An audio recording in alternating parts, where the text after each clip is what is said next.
So let's move to audition day. So today's the day you booked your session with Actors Audition Club with your session director or with your buddy at home. And so first thing at some point during the day or before the audition, did you schedule a physical voice speech workout warm up? Did you get in your body? Did you warm up your instrument? Or did you just go into this cold where your voice isn't warm, your body's not warm? And there's a million. I mean, we can share some of those voice and speech warm-ups. Chances are, if you've taken any kind of conservatory training or studied with an acting coach, you may have some of those examples. But even if it's just a truncated one, like a little 15-minute thing, that'll make you feel way more prepared and way more in the moment and relaxed. I think that's a big part of doing your physical voice and speech warm-up, is getting to the point where you're also relaxed. So everything is ready to rock. Like even like little face things where you're just like getting your body activated and just like, oh, okay, I feel alive, versus did you roll out of bed still half asleep, and then you're attempting to tape an audition at 9 a.m. with no warm-up, no vocal warm-up, no physical warm-up.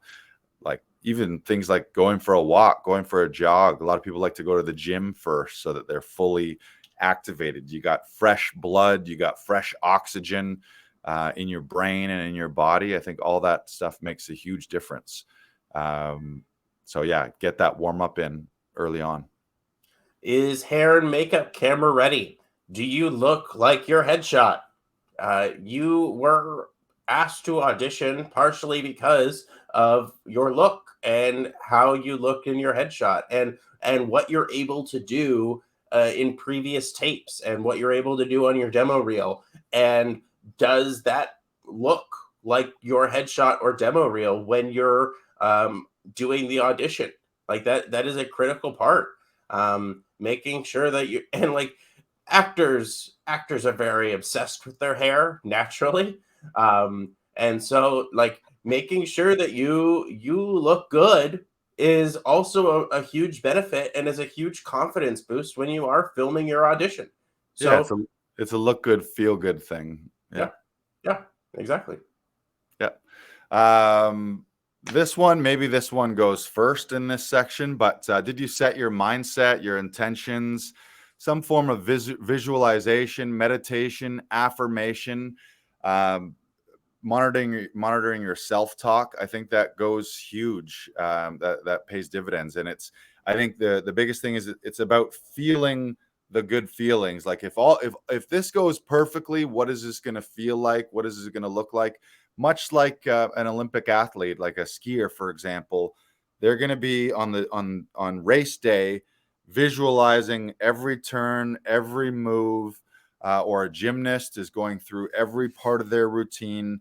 And really our body and our brain and our subconscious doesn't know the difference between doing it for real and rehearsing it. So the more you can get your mindset into this is going to go great, this is going to be a fully expressive, unique audition to me, I'm fully prepared, I'm going to nail every beat, and being able to walk yourself through the feelings and through the moves. Tom likes to talk about having destinations in a scene as well. So those destinations, they might be events in the scene where there's big things that happen that change.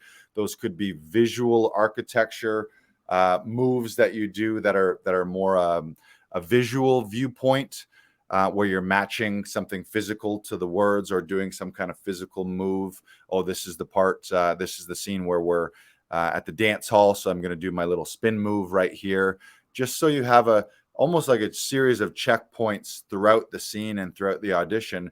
But going through all of this before in your pre-performance mental mindset visualization / meditation, that I think that's huge. And the affirmations come from, like, a lot of people's anxiety just really comes from their own brain saying shitty things to them, like, oh shit, I hope I don't forget my lines. Oh shit, I hope I'm prepared enough. Oh, what will they think of me? I hope he likes this. Or, oh, I don't know if I can really do that. Am I going to be able to cry right then? Or oh, am I gonna, how's this scene gonna go? Like all those doubts and negative things, whether it's walking on stage in a live play, in a live performance, or walking onto camera for an audition or on set. What's going through your mind is going to determine, your self-talk is going to have a massive impact on you. So just getting control of the psychology of things before you walk into that audition is huge. Mm-hmm. You take the next one. Did you use a professional studio, either your home studio or your go-to self-tape studio like Actors Audition Club here? Professionals look professional. There's a difference between looking at a tape that has proper lighting, proper sound, clean, non-distracting backdrop versus, did you shoot it in your bedroom with dirty laundry and your cat in the background and the lighting shitty because you don't really have lights and you're jimmy rigging lamps, or you're trying to use natural light, but the time of day is not the best time of day. And I think that really comes down to, a lot of this is people trying to get the most by doing the least instead of trying to get the most by doing the most. Raise your personal standards. Tom often says, raise your personal standards to the heavens. If you're looking to be an A-lister, lead actor, you're looking for a career that's going to change your life, change your family's life, being a lead player in movies and films and plays, but at the same time you're trying to do the minimum, it doesn't add up. Where you're like, oh well, I don't want to invest in myself, and I don't want to invest in a studio and a reader and a director and a coach. I'm just going to do it all for the minimum standard. It's like, yeah, that might work. Good luck with that. But I think it's about, how do I do the most and be my best in this scenario so that I can showcase my best as a professional? And I think if you're starting out and you're newer, you might not realize what you're going up against, or you might not realize what is a professional standard. But I'll tell you, the second a casting director or assistant or producer casting a thing sees an unprofessional either headshot or an unprofessional audition, it's just, you're not going to be in the same category as someone who looks like a professional actor submitting a professional audition. And I'm not saying you need to spend thousands and thousands of dollars, but that means getting your home studio set so it looks professional on camera, or investing in a professional studio like Actors Audition Club, where you have a professional reader, you have a professional director giving you notes and giving you feedback and other ideas. The idea that two brains, if they're both professionals, two brains are going to be better than one. I don't know that two brains are better than one if you're getting it from your brother who is not an actor and has never worked in casting or never worked on a set. And I think that's just, it happens too often where, like, think about this. Every movie or television show that you love, it had professional actors and it had a professional crew. So why are you thinking that you're going to break into that industry using someone who's not a professional, not using professional lighting, not using a professional coach? It just, again, it doesn't add up. Like, if you have those top level aspirations, your behavior and your prep and all the things that you do have to be at a professional level, or it's not going to be there. So get that professional studio set up at home or somewhere else. Mm-hmm. Do you have proper framing? If you're doing two scenes, maybe you want to switch things up. As Lars said at the top of this, most auditions are going to be in a medium close. So you're going to get shoulders, you're going to get your chest in there, but you're not going to get much else. And maybe if you're doing two scenes, maybe you switch that up. Maybe you do the first scene as a close-up, and then the second one is a little bit more wide. Or if you have a little bit more movement in a scene, you do want to shoot that in a little bit more of a wide shot. So that way you get more of what you're doing. So you get the physicality of what's going on. And like, the bigger you are, you want to take in like a wider frame. And like, that's very important.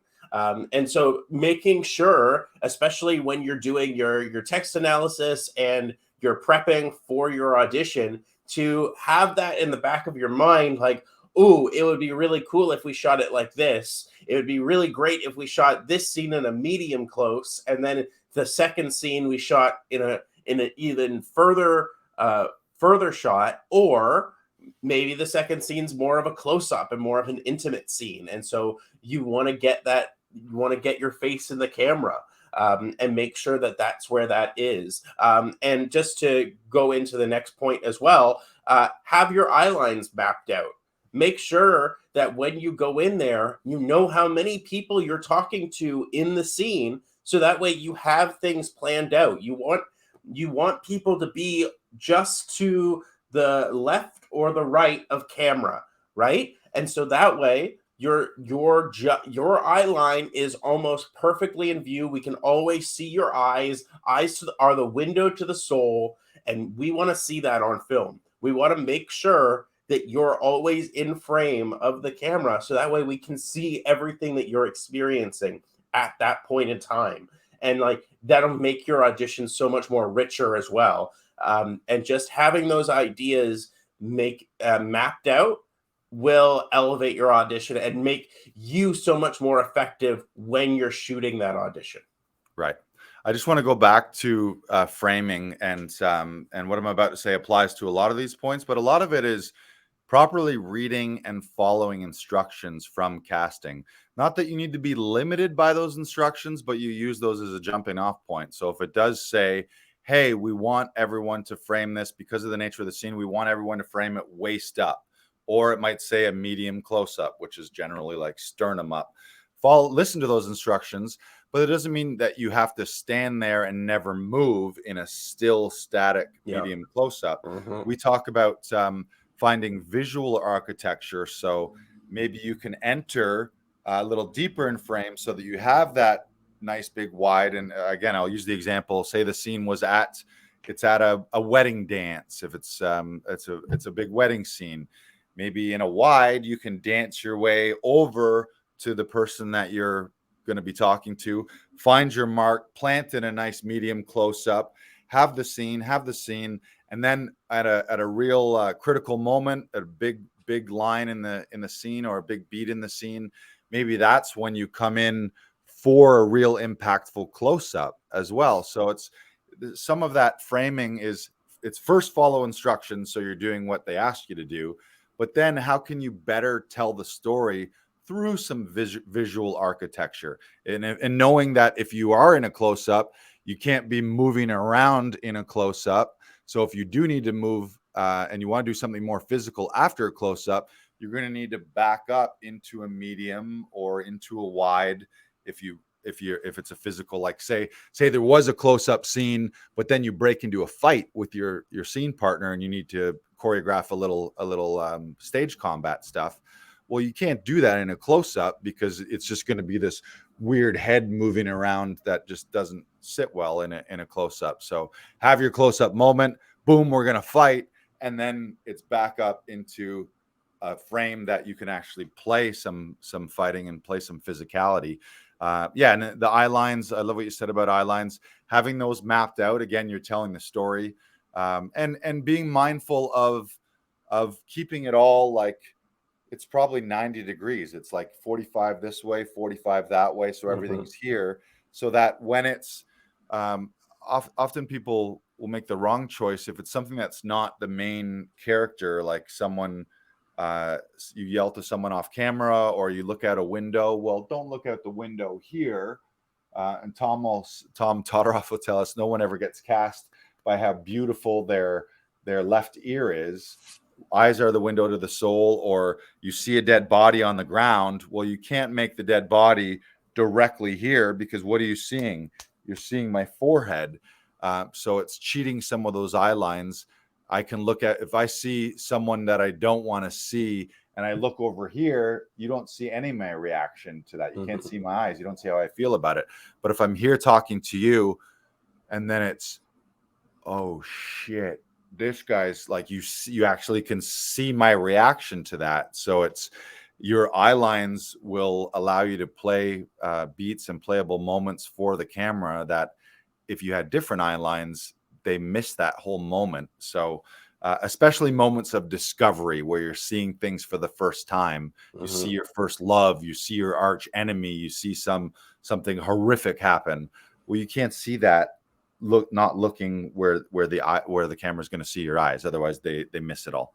Yeah. You Right. all also, just to go back to the eyeline point, especially when you're doing car scenes, and a lot of actors get tripped up by this. Right. There's several different opportunities for you to have several different eye lines, and it's not just I'm talking to you right here because this is how Right. it's supposed to look. You also have a rear view mirror that you can look up and look at the person and Right. see them in the rear view mirror. Or what Tom does recommend is that you curve a little bit more to the side, so that way when you are like, you still have a good frame here, and like we can still see you in camera and we're still at a 45-degree angle, but then you can also look over here and just cheat it a little bit, so that way you are looking over, but you're open. You're Right. open to camera. Right. And so we do recommend doing that, because like a lot of actors will come in and be like, okay, so I'm talking to the person in the right beside me right here. And Right. as Lars said, and as Tom likes to say, no one's getting cast by how sexy your left ear is. Right. Yeah. So making sure that you're following those steps, and that'll really help you. Right. So you do have several different ways to play out car scenes. Right. Yeah. Car scenes are very common, and Yeah. that is a big trap. Or like, we're sitting on a park bench talking to each other, and that's where starting to understand camera and production really helps. Like, if you've been on a set where they've shot something in a car, they're probably having a car mount on the hood of the car into the, like, through the window. They might have the camera inside on the dash, looking at, in a two shot, looking at both of you. But then they're going to have a car mount on the passenger side, where the camera will be on the passenger side, so that when I do look to my passenger, they're seeing me, or an over the shoulder dirty shot with them, and then they'll switch it up. Mm-hmm. But if I play it in audition where the camera is here, none of this dialogue is going to land. So No. you gotta play it, let them see you, and just remember, like, what is an audition? Letting them see and hear you is a big part of it. So yeah, like you said, find, if I'm the driver, for example, and I'm here might be looking out the front window, and then just cheat there. I'll just make this my passenger rather than all the way over here.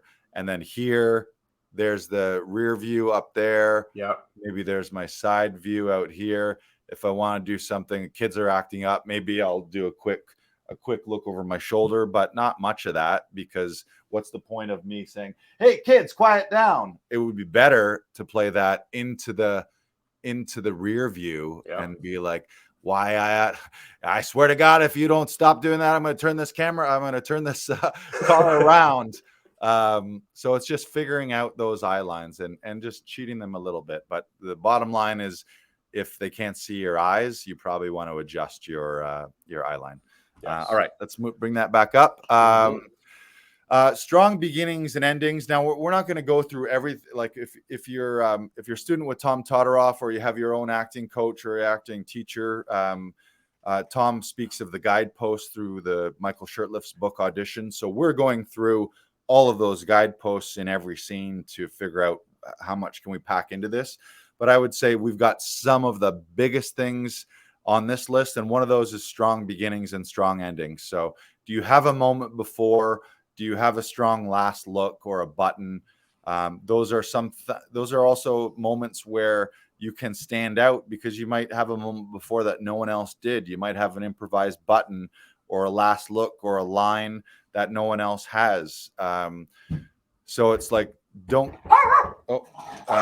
stand by. Brandon, you want to pick that up? I got someone at the door. Yep. Okay. Yeah. Making sure that you have making sure that you have those strong beginnings and endings will really elevate your auditions. Tom Todoroff always likes to say, work on the beginning more than you work on anything else, because that's the first thing we're seeing of you. And when we're working with actors at Actors Audition Club, I'm always very conscious of, I want to either laugh, I want to have some sort of experience when I first see you. And that's why Michael Shirtliff talks about the moment before, making sure that you understand that each scene happens in the middle of something. So that way, you're coming into this and you're coming into this ready to go. And like you have this past life that you've just experienced. And now you're coming in and you're hot. You're having fun with it because now you're just enjoying everything that's going on. And like having a strong ending, make it something interesting. Make something happen there. Like I always love when someone like either like does something unexpected, add danger, add an opposite.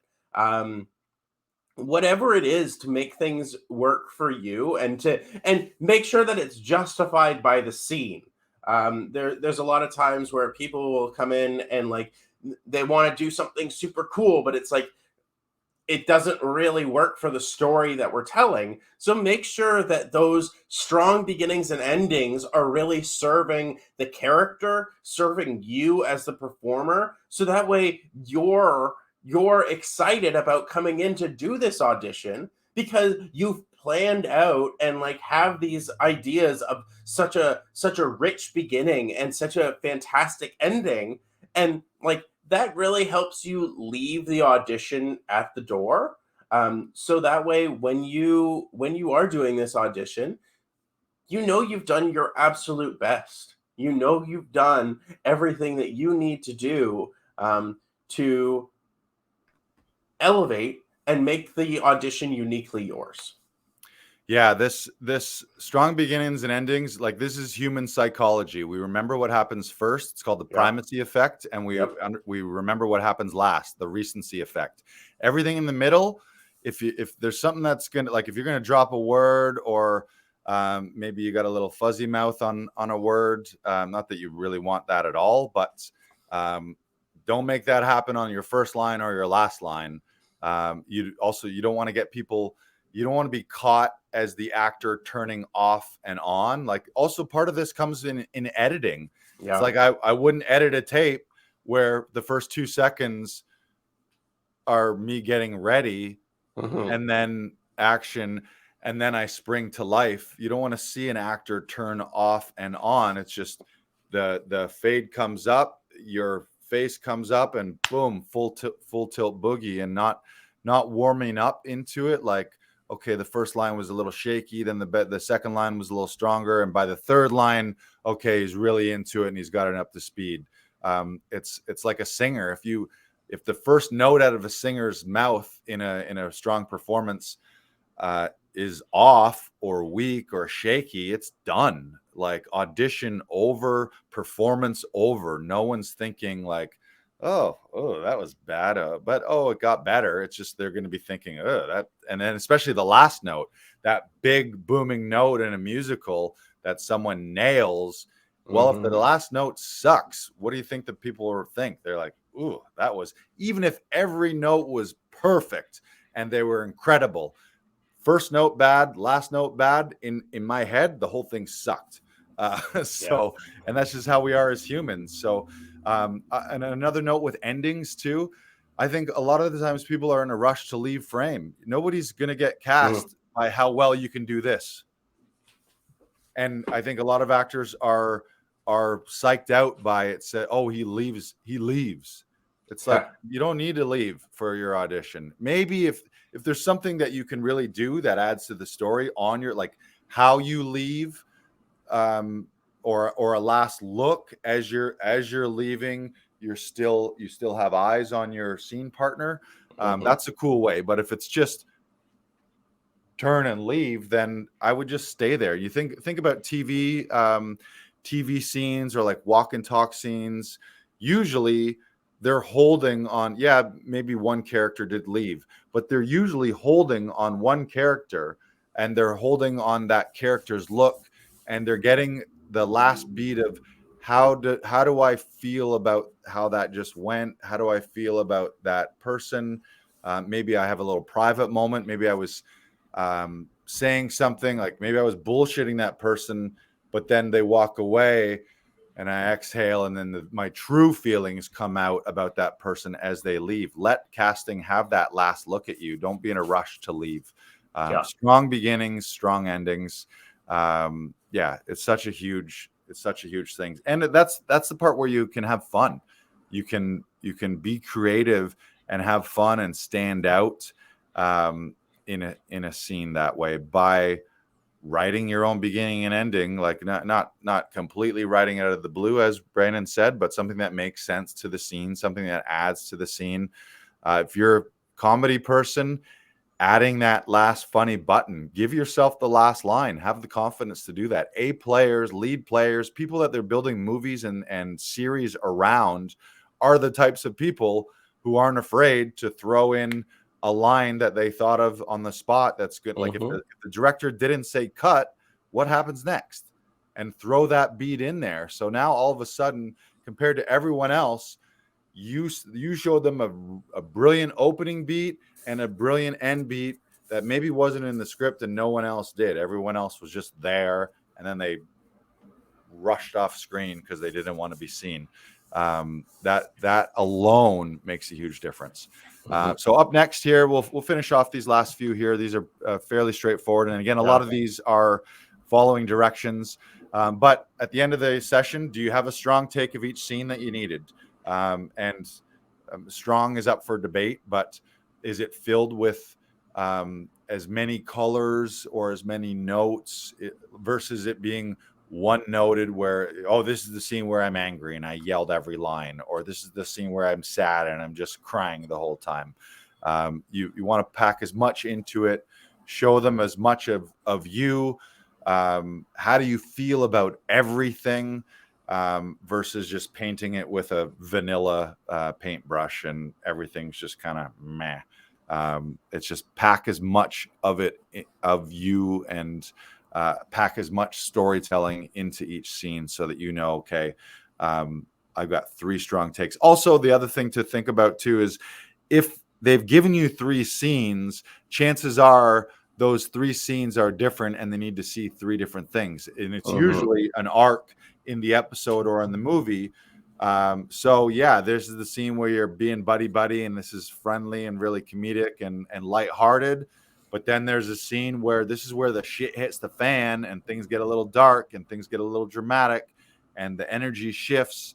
So if you play those 2 scenes the same, they're not seeing the character arc and you're not really doing your job as a storyteller. So just understand that and be on the lookout for where are the subtle differences and changes. Why have I been given these 3 scenes?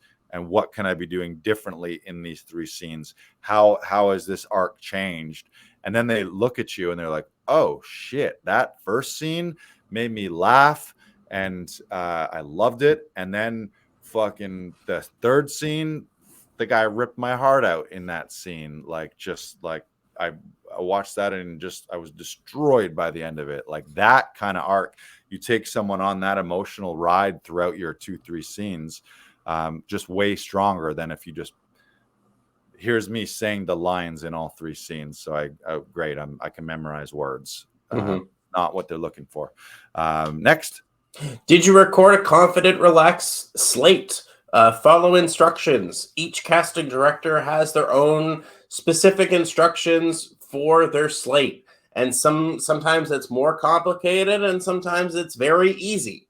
But make sure that you're following those instructions because that's very crucial to seeing who you are.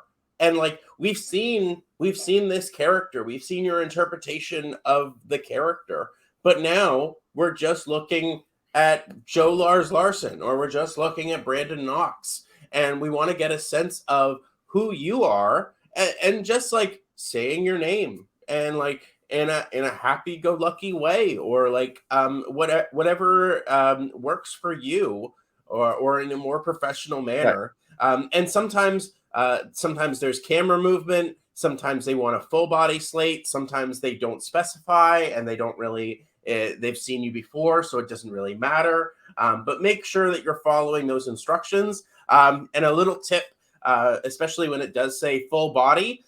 You can just go to your knees. They don't need to see your feet or your shoes or the floor. As long as you get to the knees, you'll be fine. So just make sure that you're doing that. Sometimes there's like specific close-ups, or like they want to start with a close-up of your hands and then move into a wider shot. Do what you can. Do as much as you can uh, with the equipment that you have on you. Maybe you step in close for your hand close up, and then you move back so that way they have more of a picture of you, so that they get more of an idea of what you look like fully. Right. So just like little tips and tricks for slating, but make sure that they see who you are and just have fun with it. Yeah, again, follow instructions. If they ask for certain things, like do you have a driver's license, or sometimes they might ask for your union number, Yeah. making sure that you're following those so that your agent doesn't have to then follow up, or casting doesn't have to reach out and be like, does this guy actually have a driver's license, because he needs to. Mhm. Because what if they're just like, you know what, I don't have time to ask, let's just Yeah. put him in the no pile. Yeah. Don't give him a reason to pass you over. I think don't overthink the slates. Sometimes people are like really worried about them. I think remember to breathe, remember to smile. People sometimes ask, am I slating in character, out of character? I think the energy of the character can be there. Like if it's a loosey-goosey, happy-go-lucky guy, then I wouldn't be slating as a real nervous, anxiety-riddled human being. But also it's like a slate is you as a human being, like a little bit of what is it going to be like to work with Brandon. So, I mean, for me, I usually like to smile and be friendly and confident. I would also watch your body language, like this, or some people are hands in their pockets, or their arms behind. I feel like just hands relaxed by your side is the most comfortable way to do it. It's like standing confidently. But yeah, I Yeah. think that's all we need to say about that. And personally, unless they say particularly front slate, we're big fans of tail slate. So Yeah. let their first impression be your first moment before, and that great opening to that first scene, versus hi, my name is blah blah blah blah blah. Put the slate at the end. And me personally, I because a lot of times I'm going out for comedic roles, if there's a little callback or something I can say, or like a catchphrase from one of the scenes, I might just throw that in at the end of my slate, just as a little like wink and gun to the camera, and just like, yeah, I'm goofing around. A lot of times people are afraid to do that. It's like, if I think something's funny and I want to be fun and play a little bit, I'm not going to be thinking, oh, I hope casting isn't mad at me for being playful and fun. Oh no, like I'm not thinking that. It's just like, hey, this is me, and you know. Throw in a little button, or sometimes you might get an extra read on a line that was in the script, and they might like, oh fuck, the way he said that in that slate, that's exactly how we want him to say that line. So almost like a little callback too. You can play with that stuff. Mhm. Did you edit the file properly? So this again is just instructions. I can go over through all this stuff, Brandon, if you want to add to anything. Do they want it in one file? Do they want it in separate files? Do they want a front slate? Do they want a tail slate? Are they named correctly? Actor name, role, projects. Again, certain casting places, they'll be like, this is how we want the files labeled. And that might seem like anal, or it might seem like, oh well, who cares?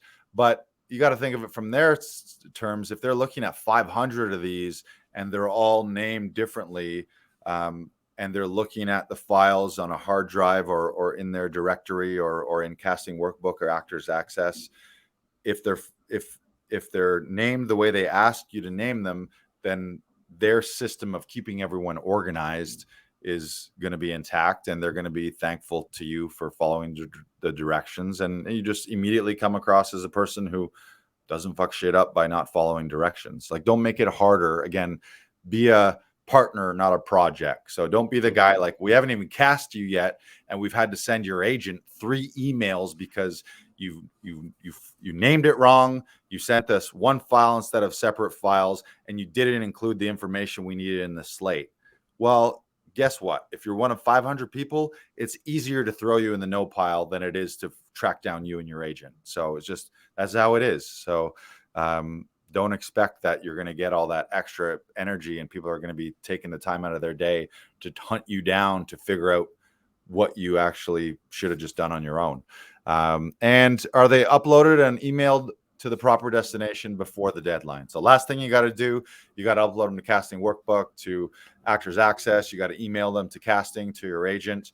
And a lot of this stuff too, if anyone's watching this and you're like, this is just too much technical stuff, this is one of the brilliant things about paying and investing in yourself and investing in a professional studio or a professional helper, because like, you don't need to worry about your framing and slate here at Actors Audition Club, because we shoot it for you. You don't have to worry about file naming or file transfer or getting it to the right spot, because we do all that for you.